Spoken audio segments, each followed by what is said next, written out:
87 участников у нас зафиксированы, 11 команд, и из них 8 полных команд. Соревнование у нас украсило рекорд, установил Васильев Андрей из Татарского улуса. Свой рекорд улучшил в Колбахе 41 метров 8 сантиметров. По итогам первое место занял Вилюйский улус, команда, тренер Акимов Алексей Сергеевич.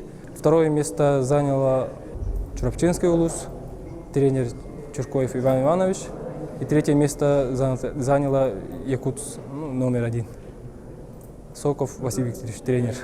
Обычно занимали 5 места. Очень радостно, что вот получили первое место. Это не только победа наших воспитанников, наших спортсменов, но и победа Ивана Ивановича Чуркова, так как он является нашим наставником, первым тренером. Я являюсь его первым мастером спорта, когда он начинал еще работать в городе Вилюйске. И за счет него мы, можно сказать, его воспитанники показали вот такой хороший результат.